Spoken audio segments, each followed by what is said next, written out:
Ora viva, muito obrigado a todos por terem vindo neste sábado fresquinho. Felizmente o sol ainda está a pique, quando estiver mais baixo vai mesmo acertar nas cadeiras todas. Então é o seguinte, estamos ao vivo na Feira do Livro. O Gonçalo está aqui para apresentar o Reino dos Bastardos, mas nós vamos fazer um 2 em 1. Isto é uma apresentação ao vivo na Feira do Livro, mas também é um bancast que nós vamos gravar e vamos pôr nas redes sociais para vocês poderem depois ver e rever e partilhar com os amigos. Portanto, é o teu primeiro bancast. Confere. Epá, não está aqui o Luís Filipe Silva, porque ele ainda não chegou, mas quando chegar ele senta-se aqui ao colo um bocadinho e junta-se a nós. Epá, agora passa a palavra a ti, Gonçalo. Tu leste o livro, foste convidado para apresentar, nós nem nos conhecíamos, quanto muito pelo Instagram as partilhas, nunca tínhamos falado. Não. E, portanto, até é muito giro ser uma pessoa que eu não conheço e que nem sei os teus gostos. Portanto, olha, força. Aí no final podemos fazer perguntas, claro, quem quiser. Claro, temos aqui o micro. Obrigado. Pronto. Antes de mais, agradecer à saída de emergência, ao Luís e à Cláudia pelo convite, e que é um grande prazer estar aqui. Eu acabei de ler o livro há uns dias e, entretanto, tinha surgido aqui o convite para apresentar e tenho a dizer que gostei muito, ou seja, já tinha lido todos os livros do Luís até agora, que no fundo são 4. Foste tu então, obrigado. Fui eu. Obrigado. Que começou com o Benjamin Tormenta, que já tem 2 volumes, e o Lisboa Noir, que também já tem o primeiro volume, e o segundo estará para breve. Pelo menos está a ser escrito. Está a ser escrito, mas já está ali a dizer que vai acontecer. Portanto. Já tem título. E depois tem aqui o Reino dos Bastardos, que também quem comprar o livro já sabe, no final pode ver que haverá também um segundo volume, o Reino dos Humanos. Mas aqui sobre os Reinos Bastardos, eu sabia que era um livro de fantasia, não sabia muito mais, também não quis procurar muito mais sobre o livro para não me deixar influenciar, nem por aquilo que era dito nas redes sociais, etc. Mas gostei muito porque sinto que é um livro que começa por ser um livro se calhar mais juvenil, young adult, new adult, e que depois vai evoluindo para uma coisa mais pesada, mais séria, mais humana, mais complexa também. E isso nota-se também na própria escrita. E era um bocadinho por aí que eu também queria começar por te perguntar como é que foi um bocadinho este percurso de começaste com o Benjamin Tormenta, que é uma coisa muito mais de nicho, muito mais com um trabalho de pesquisa muito maior. Passaste depois para o Lisboa Noir, que é já uma história alternativa, mas também com bastante pesquisa. E agora na fantasia, que de certa forma também acaba por ser a gênese da editora, portanto, toda a coleção Bank, que já editaram uma série de autores de fantasia, acaba por ser o grande core e dos autores mais aclamados. Como é que foi este percurso até aqui aos Reinos Bastardos? Então, olha, uma boa pergunta, porque é assim, pronto, realmente eu só comecei a escrever aos 45. Os outros 40 anos andei a preparar-me para escrever. E o primeiro livro, O Deus das Moscas Tem Fome, é a história de um detetive do oculto na Lisboa e de cientista. O meu pitch é fecheiros secretos na Lisboa da Sete Queiroz. Se alguém tiver que apresentar o livro em 2 linhas, ou numa linha, vá. É fecheiros secretos na Lisboa da Sete Queiroz, porque o Benjamin Tormenta é um detetive do oculto que investiga casos do oculto na Lisboa e de cientista. E eu, como queria muito recriar o mais fiel possível a Lisboa e de cientista, tive que ler muito, muito sobre Lisboa, sobre os costumes, sobre a época, sobre a roupa, sobre os carros, sobre os cavalos, sobre a comida, sobre a igreja. Epá, tornou-se uma obsessão durante 2 ou 3 anos. Eu comprava tudo o que tinha a ver com o século XIX, 1870, princípios de 1800 e pouco. Livros em português, livros em inglês, biografias, li a obra toda do Sete Queiroz, anotei tudo. Eu tenho centenas de páginas com notas sobre Lisboa queirosiana, centenas. E tentei escrever com o estilo do Sete Queiroz, mais descritivo, mais pesado, mas depois com muita ação, com muito humor, com muita violência. Portanto, não é Sete Queiroz, nem eu conseguia, se eu quisesse. Mas é uma carta de amor a Sete Queiroz, é uma carta de amor a Lisboa. Pá, o primeiro livro não vendeu mal, porque eu acho que é tão diferente que acabou por vender benzinho, mas é assim, é um livro de nicho. Pá, não pode competir com a literatura romântica, a literatura erótica, a literatura contemporânea, não pode competir com esses livros. Depois eu quis escrever mais Tormenta, escrevi o segundo volume. Assim falou a Serpente. Aí o Tormenta sai de Lisboa, vai para o Porto, lá tive eu a começar do zero. Arranjar livros sobre o Porto, como é que era o Porto em 1870, arranjei uma pilha enorme de livros, li tudo, anotei tudo e adorei recriar aquele Porto. Deu muito trabalho. E curiosamente, uma das personagens principais do conto do Porto é o Frederico Mendes, que é uma criação do Eça de Queiroz, não é? Entre outros, uma personagem que não é uma personagem fictícia que entra no conto como sendo uma personagem real. E o Benjamin Tormenta também está em Lisboa, também no segundo, mas vai para o Egito e vai para Gibraltar e vai para Malta e adorei escrever. Adorei mesmo e estava cheio de pica para me lançar para o terceiro volume, que eu sabia que ia começar em Constantinopla, depois ia para o Rio de Janeiro, para os Açores, para Óbidos e para as Berlengas. Eu tinha o terceiro volume na cabeça. Só que o segundo volume do Benjamin Tormenta já vendeu bastante menos, porque o nicho que gosta disto em Portugal, eles são muito fiéis e adoram, mas somos poucos. Então eu pensei, pronto, ok, eu não vou escrever o terceiro. Tenho lá 100 páginas escritas do Tormenta, que é o conto de Óbidos e o conto das Berlengas. Guardei, são 100 páginas ainda assim, guardei. Não, vou escrever uma coisa agora, ainda baseada na história de Portugal, mas que é o Lisboa Noir. O que é o Lisboa Noir? É a história alternativa. O que é que aconteceria se Dom Miguel tivesse vencido a Guerra Civil em 1830 e Dom Pedro tinha perdido? E então, esse Portugal alternativo, com elementos de fantástico. Lisboa está coberta de arranha-céus, tem dirigíveis nos céus, tem 10 milhões de pessoas a viver, tem uma favela do outro lado que vai desde a praia da Caparica quase até a Almada, são milhões de pessoas a viver numa favela, é uma Lisboa completamente alternativa. E tem 6 personagens principais, 3 masculinas, 3 femininas, foi coincidência. Eu não faço questão, tem que ter 3 mulheres e 3 homens. Calhou, foi coincidência mesmo. E um é um detetive, o outro é uma espécie de um vigilante mascarado, o outro é uma escritora de ficção, mas que é filha do governador, do chefe máximo da polícia. Pronto, então, acabou por ser uma homenagem ao pulp dos anos 30, ao cinema noir dos anos 40, às bandas desenhadas, aos cómics americanos dos anos 60. Acabou por ser uma homenagem a muitas coisas que eu gosto. E chegou a mais pessoas. Já vendeu mais do que o Benjamin Tormenta. E eu estou a escrever o segundo. Mas depois eu aí decidi, eu agora gostava de sair do nicho. Porque eu continuo no nicho. História alternativa sobre Dom Miguel ter vencido a guerra é nicho. O que é que eu posso escrever que me dê prazer e que seja um género que eu domine, pronto, não me vou pôr a escrever um thriller, não é mesmo a minha onda. Eu pensei, vou escrever fantasia épica. Já não se passa em Portugal, ao contrário dos outros todos, é um mundo imaginário, é um mundo de fantasia, tem o seu próprio mapa. Vou escrever fantasia. E vou escrever um young adult, para os miúdos, 13 anos, tipo Harry Potter. Comecei a escrever o livro, a personagem tinha 9 anos, parecia-me perfeito. A certa altura o livro começa a ficar muito violento, psicologicamente, muito violento fisicamente, e eu percebi, isto não pode ser, não vai poder ser young adult. Vou ter que fazer aqui um upgrade e vou passar isto para new adult. New adult é mais a partir dos 16, 17 anos, 18, fixe.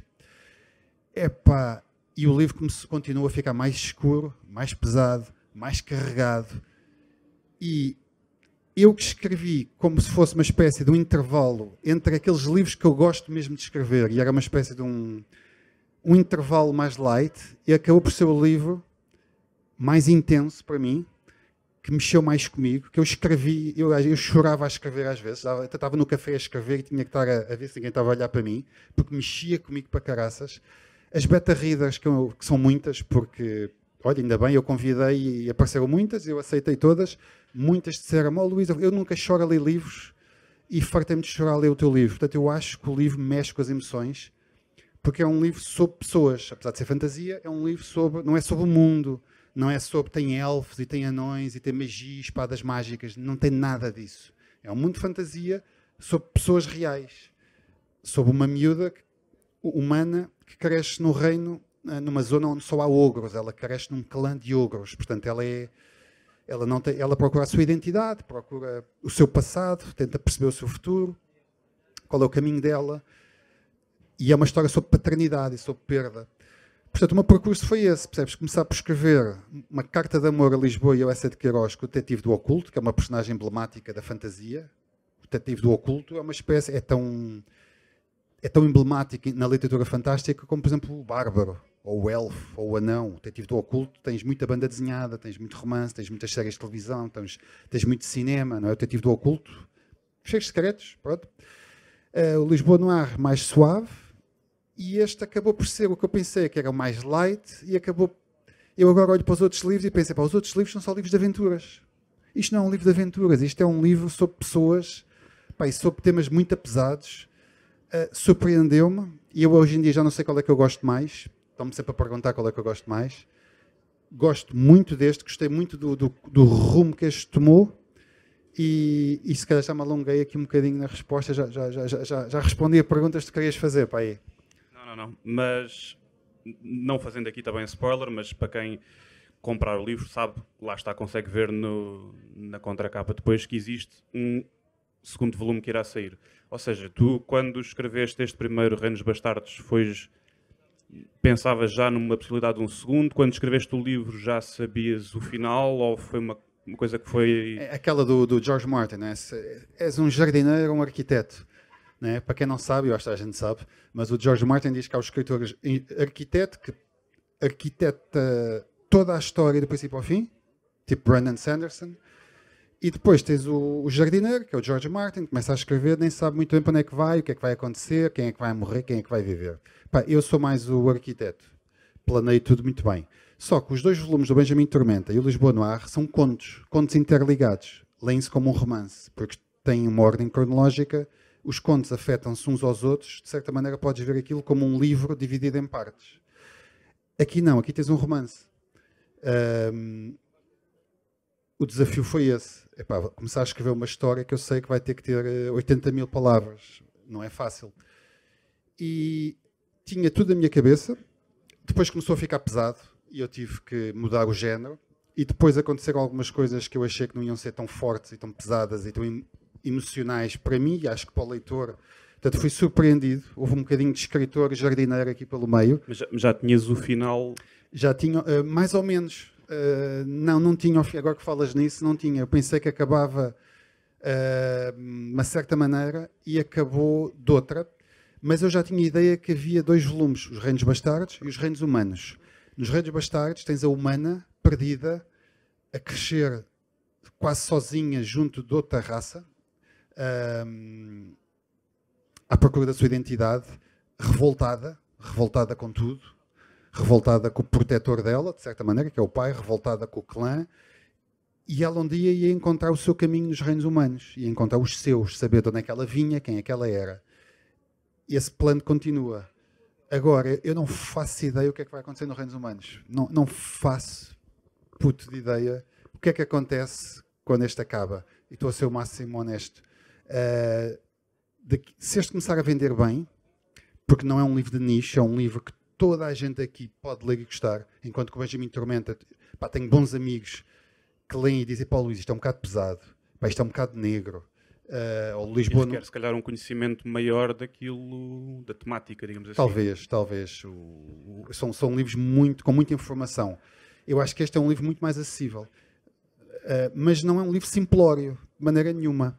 Eu não tive que fazer pesquisa nenhuma, porque isto é um mundo de fantasia, veio da minha cabeça. Eu criei tudo. Eu só li um livro sobre astecas, índios americanos, sumérios, civilizações onde eu pudesse ir buscar ideias para os ogros, para os clãs. De resto, foi uma tarde de pesquisa. Sabes aquelas enciclopédias juvenis? Eu comprei 6 ou 7, li-as, tomei notas, foi a minha pesquisa para este livro. Tudo o resto é da cabeça. Olha, temos aqui o parceiro do Bancast, Luís Filipe Silva. Obrigado, Luís, por teres vindo. Juntas-te a nós, também começámos só agora. E a pesquisa, portanto, não deu nem um centésimo da pesquisa de um Benjamin Tormenta. É mais imaginação pura e criação de personagem. Houve personagens que me surpreenderam muito, porque um gajo ouve às vezes o autor, a personagem tomou conta das rédeas.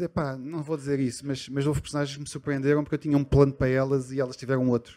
Nomeadamente o Eridu, que eu tinha um triângulo amoroso na minha cabeça e esse triângulo acabou por, eu não posso contar spoilers, mas não aconteceu bem assim, aconteceu tudo ao contrário e no final dá-se uma reviravolta e eu não faço puta ideia o que é que vai acontecer a estas personagens no segundo volume, o que é giro. Portanto, mas se começar a vender bem, porque eu acho que é um livro acessível e que, pá, eu não conheço ninguém que tenha lido e não gostado. Olha, por exemplo, temos 4 filhos lá em casa, mas na idade de ler isto só temos 3. E as minhas filhas, porque isto é a filha da minha mulher, é as minhas e é o nosso, é uma grande confusão. Mas as minhas, a mais velha, que está aí no pavilhão a vender, portanto, pode estar-me a ouvir, ela, Benjamin Tormenta, começou a ler, isto não é para mim, pai.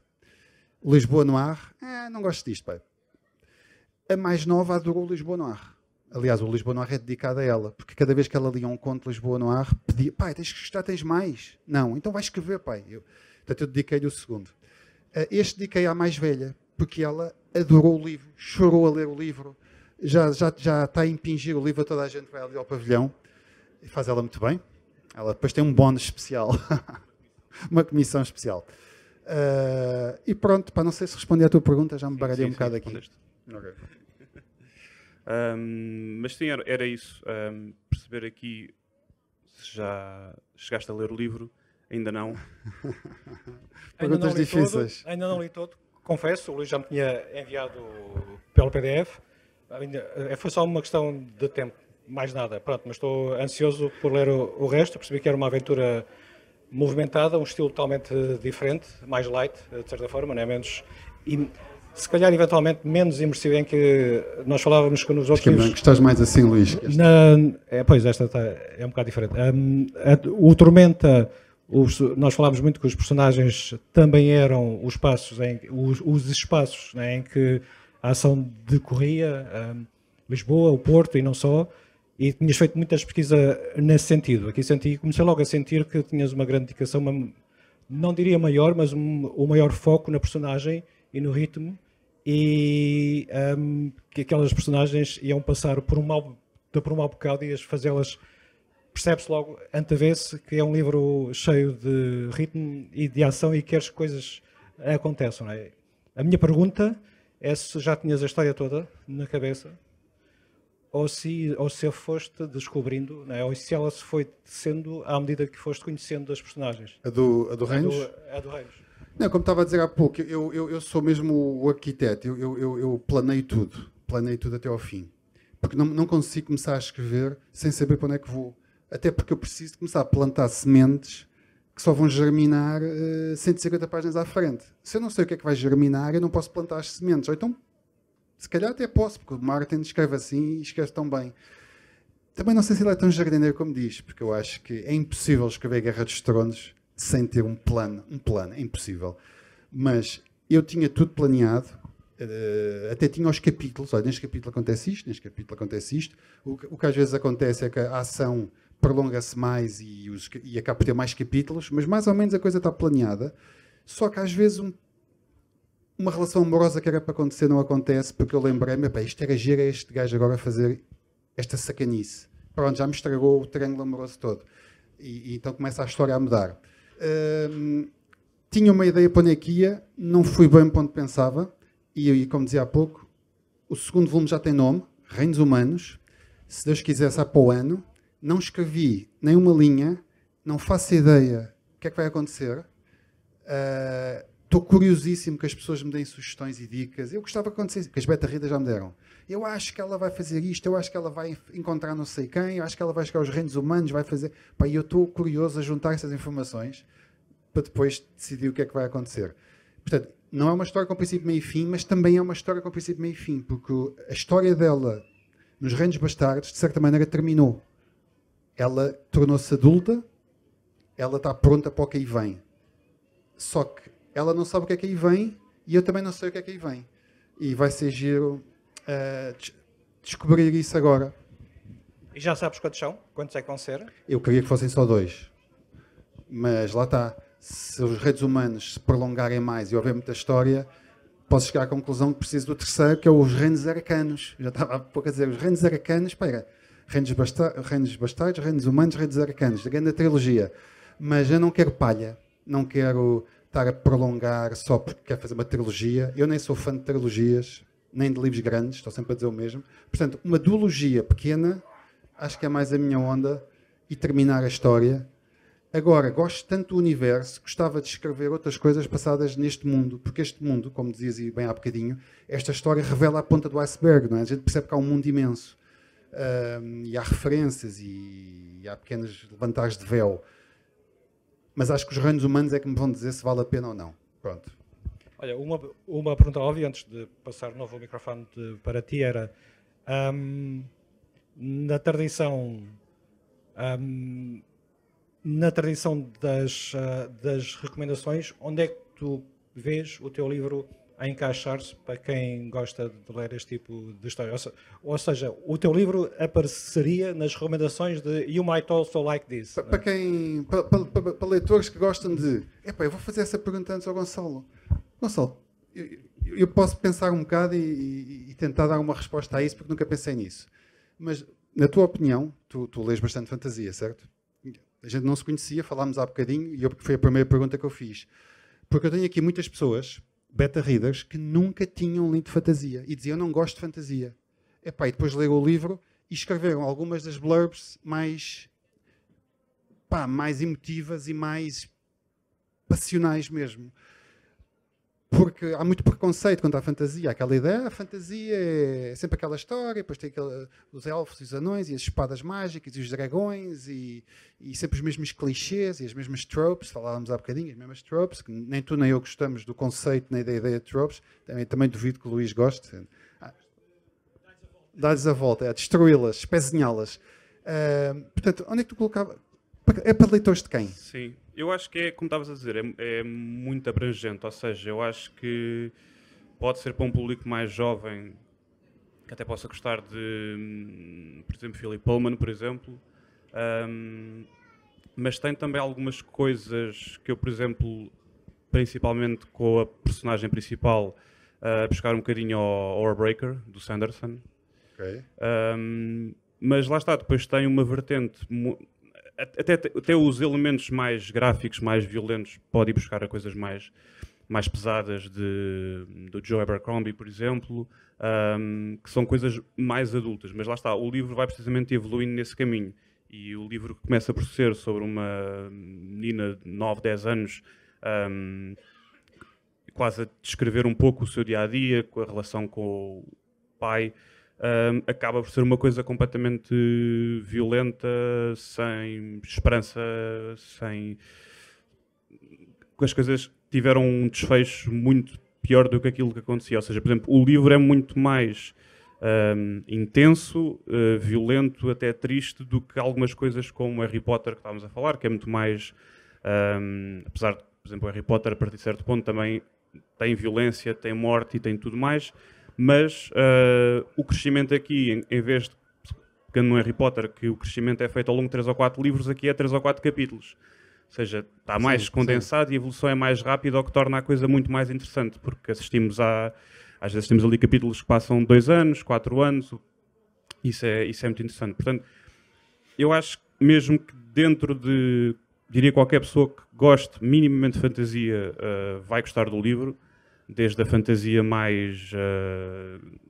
até mesmo a fantasia mais grimdark, porque lá está, aqui coisas que são pesadas, descritivamente pesadas e violentas. Uma fantasia mais ligeira, se calhar não para quem procura uma fantasia, como tu dizias, com sistemas de magia super complexos e 25 mil personagens diferentes, e talvez não seja isso que está aqui, não é? Não, porque isto uma é uma saga fantasia épica. Passa-se numa aldeia. Exatamente. De certa maneira, o mundo é uma aldeia. E era como estavas a dizer, tem muito poucos elementos mágicos, ou seja, quase podia ser uma localidade, sei lá, da América do Sul, por exemplo, uma qualquer aldeia numa ilha do nosso mundo, tirando algum ou outro elemento que depois tem mais de fantástico, mas são pequenos apontamentos. Isso é um banquete. Nós falámos sobre world building de cima para baixo, world building de baixo para cima, não é? E aqui é de baixo para cima, ou seja, eu só contei o fundamental. Tu não sabes o que é que está para lá da floresta, tu não sabes o que é que está para lá das estepes, Ouves histórias, há os reinos humanos. E o que é que são os reinos humanos? São centenas de condados, ducados, reinos, cidades livres que se estendem e que são mais cruéis e mais caóticos que os próprios clãs dos reinos bastardos. Mas alguém disse. Na verdade, o personagem não foi lá. O que é que está do outro lado da floresta? Não sabemos. A floresta nunca mais termina. Mas para sul estão os mares. O que é que está do outro lado do mar? Os ogros não têm navios, não sabem. Portanto, ela, no fundo, é muito ignorante. Ela é uma personagem humana que nem sabe falar humano, nenhuma língua humana, que vive no meio dos ogros, onde não é aceite porque ela não é ogro, mas também não é uma escrava, porque há outros humanos, só que são escravos. Só que ela não é escrava, ela é uma protegida de um ogro. Portanto, ela é a única humana que não é escrava. Portanto, ela nem se pode identificar com os escravos, nem se pode identificar com os humanos, porque ela só conhece humanos e escravos. Não se pode identificar com os ogros, porque eles deixam bem claro que ela não é uma ogro. Ela fisicamente é mais fraca, porque os ogros crescem, os amigos dela, quando ela é miúda tem o tamanho dela, passado uns anos tem o dobro do tamanho dela. Ela tem que se valer sempre da força mental dela. Mas não tem pai, não tem mãe, não tem grandes amigos, está constantemente à pancadaria. O pai tenta hiperprotegê-la, porque sabe que ela provavelmente não vai sobreviver à violência dos clãs. E eu acho que a coisa que mais gosto deu foi fazer dela uma rebelde, uma inconformada, com medo de coisas, mas nunca mostrar medo de nada. Portanto, eu acho que é uma personagem super forte, super... fala-se muito, personagens femininas fortes. Não era a minha intenção, mas acabou por ser. É uma personagem feminina forte porque ela tem que sobreviver tem que sobreviver, porque senão é cilindrada. Mas eu também não queria que ela fosse The Chosen One, aquele clichê clássico ela é The Chosen One. Não é escolhida, não tem nada de especial. Ela é apenas... Uma sobrevivente também. Uma sobrevivente, uma humana que está a crescer onde não devia e que acaba por encontrar o amor, sim, mas encontra muitas outras coisas e passa às passas do Algarve, como se costuma dizer. Eu apaixonei muito pelas personagens que andam à volta dela, tanto o protetor dela como os inimigos dela desde pequena, que ela tem ali uma inimiga de eleição que odeia particularmente e que a odeia a ela particularmente. E gostei do desenvolvimento da história dessas duas personagens. E depois há um escravo por quem ela sempre teve uma paixoneta e que sempre foi completamente apaixonado por ela, que é um miúdo com quem ela brinca. Mas até isso foi tudo subvertido, não quis que corresse como era. Eu já estou a contar spoilers, acho eu. Pronto. Já. Uma questão no segmento disto, e se calhar esta é daquelas questões já mais profundas, menos adequadas a uma tarde de sábado, que é, tu achas que este tipo de livros sobre a adolescência, basicamente estamos a falar de young adult, o facto de colocarem um personagem desenquadrado do mundo, na prática está a espelhar o próprio processo de crescimento, em que tu passas por uma fase, né, em que és uma criança que sabes o que és, né, e depois de repente tens encontrado quando isto ainda era um projeto Young Adult, eu fui à net e, o meu trabalho de casa foi, eu não sou um grande leitor de Young Adult. O Harry Potter já li 2 vezes, para as minhas filhas, e agora estou a ler para o meu filho. Nunca acabei, porque as miúdas não gostaram muito do Harry Potter, fiquei pelo 3º volume. Mas o puto está a gostar mais, vamos ver. Não sou um grande leitor de Young Adult, mas já publiquei muito. E tentei ler. Fui buscar uns livros de Young Adult que publiquei na editora que venderam muito bem. Eu não os consegui ler. Achei aquilo horrível, achei aquilo tudo muito artificial, achei muito infantil. As personagens não tinham densidade, os diálogos eram absurdos, percebes? Tudo aquilo pareceu-me estúpido. Venderam muito bem, graças a Deus, quem me dera ter imensos livros desses para vender. Mas eu não os consegui ler. Então fui à internet tentar, deixa-me lá ver, porque o Harry Potter é muito bom e há muito Young Adult de muita qualidade. Fui investigar. E identifiquei características. Os miúdos têm 12, 13 anos, estão à procura da sua identidade, sentem-se um pouco perdidos, têm alguns desafios para ultrapassar. Fui anotando tudo. Só que depois o livro não ficou Young Adult, porque a violência era tal que eu acho que aquele meu lado mais negro veio ao de cima e isto foi mais para eu chamo-me New Adult, mas eu acho que isto é um livro mais adulto do que os Benjamins Tormentas e do que o Lisboa Noir. E estavas-me a perguntar, até o Luís estava a perguntar, o que é que autores é que eu recomendava, para que leitores é que eu recomendaria, não me tinha posto a pensar nisso, mas acho que Philip Pullman nunca li, mas vi os filmes e sim, sem dúvida. Portanto, aquela malta mais nova que gosta de uma fantasia, sente que talvez seja mais violento, talvez. Pá, uma coisa que eu aprendi com o George Martin é o leitor deve ter medo de virar a página. Portanto, eu não me vou comparar com o George Martin, por amor de Deus, mas tenho sempre isso presente. Este livro, eu queria que o leitor tivesse medo de virar a página, porque nenhuma personagem tem garantias de estar viva até ao fim. Mesmo aquelas personagens que tu achas que são fundamentais e que sem elas a história não faz sentido, pá, eu queria que pudessem morrer. E algumas morrem. Acho que um bocadinho na onda do Joe Abercrombie, por causa do ritmo também, eu acho que sim, se calhar há um bocadinho de Joe Abercrombie. Espero que haja um bocado de Harry Potter, que o Harry Potter vende bem, portanto, não é um feiticeiro, mas é uma rapariga também meia órfã, não é? Mas tem alguma magia também. O mundo tem magia, sim, tem magia. Tem magia, tem uns toques de magia. Há os espíritos dos ogros, em que eles acreditam. Que a runa duvida sempre que os espíritos existam, mas acaba por abraçar essa realidade dos espíritos. Mas os espíritos depois são ignorados nos reinos humanos. Ela sabe que chegando aos reinos humanos ninguém sabe quais são os espíritos que os ogros adoram. Portanto, ela tem essa capacidade de perceber e ela questiona até a mãe velha. A mãe velha é a curandeira. Ela questiona, mas como é que tu sabes que os espíritos existem? São perguntas que os ogros não fazem. Mas ela não é o ogro, portanto ela faz essas perguntas todas. Gonçalo, deixa para ti a bola, porque eu estou a falar demais.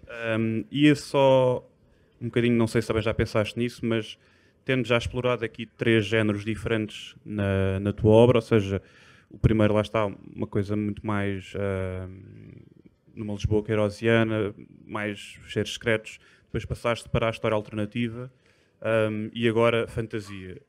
Tens intenção de ainda explorar algum género que gostasses, ou agora a ideia será, digamos assim, alimentar estes 3? Olha, é assim, tenho que escrever o segundo volume, porque o pessoal vai gostar tanto que vão dizer, tens que escrever o segundo volume, Luís. Estou com fé com vocês.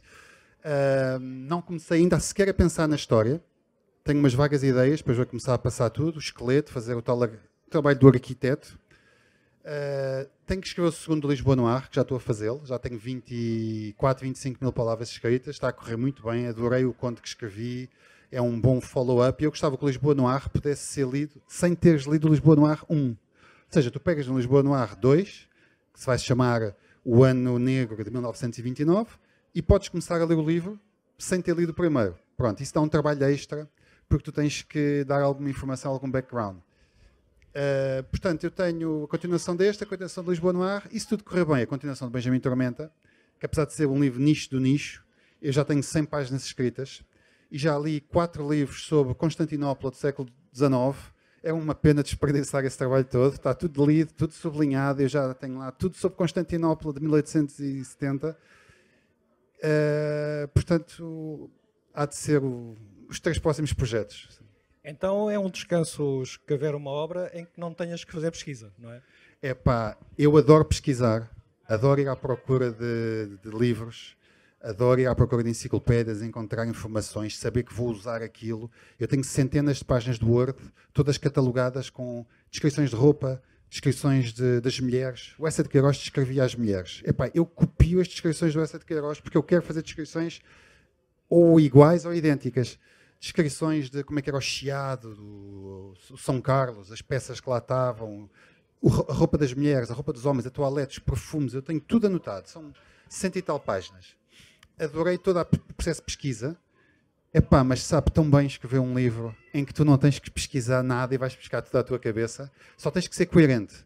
E eu tenho então algumas páginas em que eu tenho descrições dos espíritos, descrições dos clãs, descrições, as poucas informações que há sobre os reinos humanos têm que ser coerentes. E isso eu tenho, sei lá, 7, 8 folhas com notas. 7, 8 folhas, no máximo, com notas. De resto, eu escrevi isto em 3 meses. 3 meses a escrever 7 dias por semana.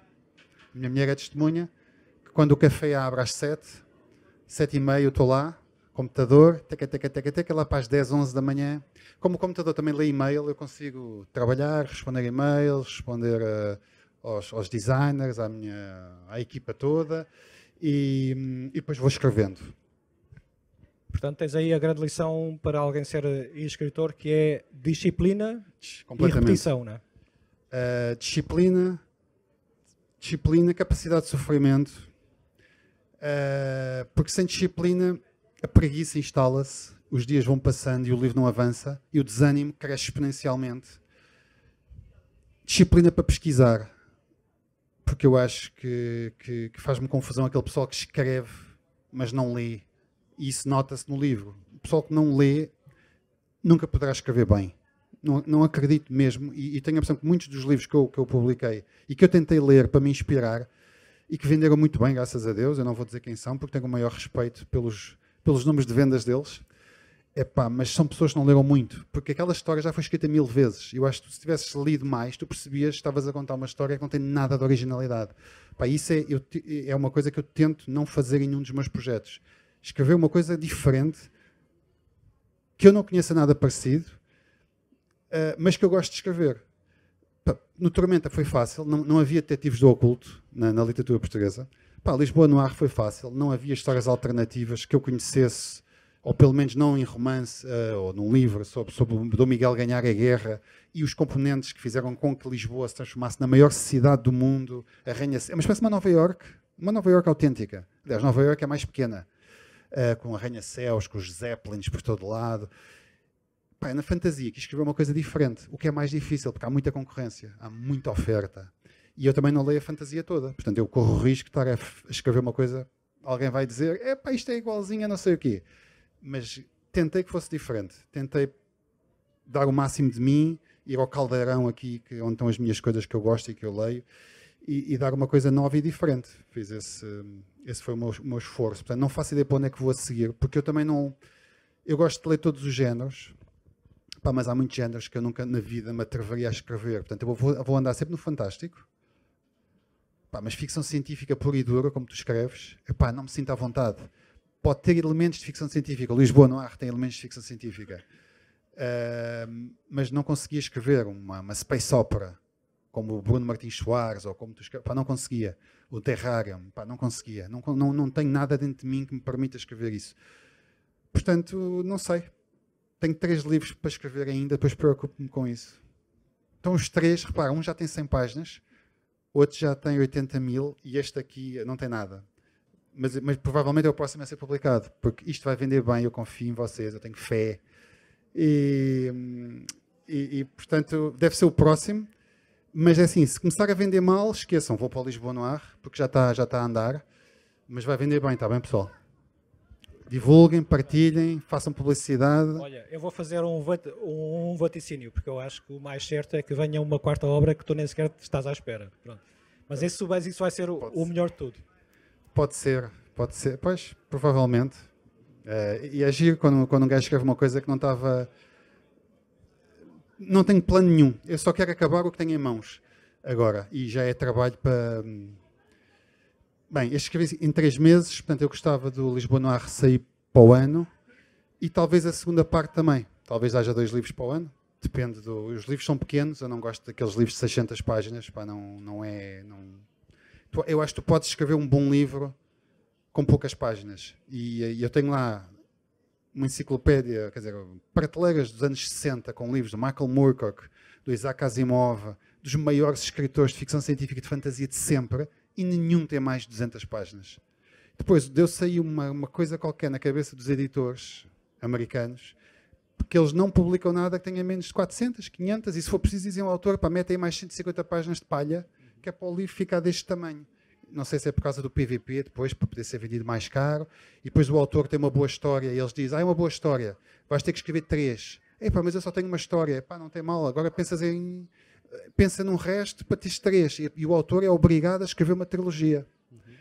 Por isso é que muitas vezes, depois o segundo volume é uma trampa, não tem nada, é palha, palha, palha, palha, e depois o terceiro volume termina a história. Portanto, eu aqui não tenho obrigações, podem ser 2, eu gostava que fossem 2, mas se forem 3, são 3, pronto. Ia-te perguntar, sendo e tendo a editora agora feito 20 anos recentemente, Sim.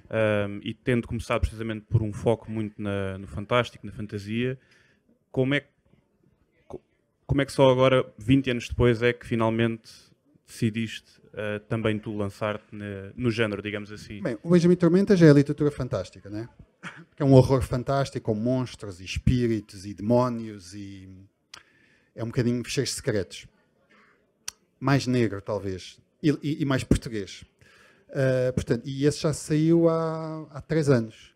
Agora, eu nunca me senti capaz de escrever, porque escrever requer, como dizia o Luís, muita disciplina, requer tempo, requer capacidade de sofrimento, porque às vezes não te apetece escrever. E eu só há 4 anos, quando fui buscar um conto que lá tinha há não sei quanto tempo, do Benjamin Tormenta, que nem se chamava Benjamin Tormenta, chamava-se qualquer coisa Boa Morte, mas era um detetive do oculto na Lisboa. E eu ao ler um livro, já contei isto tantas vezes, que até estou-me a repetir, mas ao ler o livro do Mark Manson, O Arte Subtil de Saber Dizer que se Foda, que eu só li quando o livro é nosso, e esteve no top durante 4 anos, e já estava no top há 3 anos, ou há 2 anos, quando eu fui lê-lo. Aliás, não posso dar a novidade ainda, melhor estar calado. Já posso dizer sobre o Manson? Posso dizer que em princípio o Mark Manson vem a Portugal? Em princípio o Mark Manson vem a Portugal, é isso. É o autor mais vendido em Portugal dos últimos 5 anos, isso é importante. E eu estava a ler o livro dele, já o livro estava no top há séculos, e ele falava lá de um autor que escrevia um best-seller todos os anos, e que lhe terão perguntado a esse autor como é que ele conseguia escrever um livro todos os anos, onde é que ele arranjava força para todos os anos mais um livro. E ele, em inglês, o segredo é escrever 200 palavras por dia. E aquilo, eu estava a ler o Mark Manson, pronto, e aquilo, 200 palavras. Eu fui ver quanto é que são 200 palavras, é 1/3 de uma página. E se eu me obrigasse a escrever 200 palavras por dia? Ok, o que é que eu vou escrever? Fui ao meu baú das coisas incompletas, encontrei lá o Boa Morte, que era o meu detetive do oculto. Ok, vamos lá então. Era o Conto Deus das Moscas, 200 palavras, cheio de pica. Dia a seguir, não me está a apetecer. Bem, mas tem que ser. Fui lá, 200 palavras. Dia a seguir, que seca, já são 11 da noite, tenho que escrever. Que horror. E é aí que tu fazes, é essa a diferença entre tu dizer, que se lixo, não vou escrever, ou, eu jurei que ia escrever 200 palavras. Eu fui para o computador, às vezes, à noite, a dizer palavrões, a contar as palavras, à espera que chegasse às 200, para poder desligar a porcaria do computador. Obriguei-me a fazer isto durante umas semanas, até o dia em que eu já não tinha que me obrigar. Eu queria escrever. E já não escrevia 200, escrevia 400, 500, 600. E se eu não podia escrever, porque a vida não me deixava, eu ficava em ressaca, e já estão a dizer que eu tenho que me calar, eu ficava em ressaca e, portanto, eu hoje em dia tenho que escrever todos os dias, não tenho que me obrigar, eu preciso de escrever. Portanto, agora vais levar com um livro por ano, até me fartar ou até o pessoal deixar de comprar livros. E temos que acabar isto, não é? Nem tempo para perguntas, nem tempo... Luís, força, venha à pergunta. Estamos finalmente com todos os autores portugueses que estão a ser editados nas várias editoras, muito na tua, mas também nas outras. Sim. Achas que estamos finalmente a sentir que a fantasia, o fantástico português, está a ter aceitação por parte dos leitores? Vamos ter finalmente um fantástico em português a sério? Eu acho que está a começar fundamentalmente com muitos autores portugueses na série de emergência, sem dúvida. Temos uma linha... Eu amo autores portugueses e estamos a publicar 2, 3 autores por mês, de géneros todos muito distintos, incluindo ficção científica, fantasia, thriller, erótico, romântico. E eu acho que há muitos géneros que estão a vingar muito bem. A literatura romântica, a comédia romântica está a vingar muito bem. Mas também a fantasia. Tens MG Ferry, que por acaso teve a gentileza de escrever uma blurb para o meu livro. MG Ferry gostou, meninos. Portanto, vocês também vão gostar. Portanto, eu acho que sim. Eu acho que mais uns anos e vais ter autores portugueses de todos os géneros a vender muito mais do que há uns anos atrás, que o autor português era ostracizado e toda a gente torcia o nariz logo. E agora tu despedes do pessoal. E é isso. E obrigado a todos por terem vindo. E agora segue-se aqui ao lado da banca da saída de emergência. São de autógrafos aqui com o Luís, portanto passem lá. Tenho pósteres para oferecer. Fiz uns pósteres muito giros. Responder alguma pergunta, tirar dúvidas, olha, e comprei os livros. Agradeço a todos os que aparecerem, vai ser um prazer falar com vocês. Muito obrigado a todos. Obrigado. E até para o ano. Não é?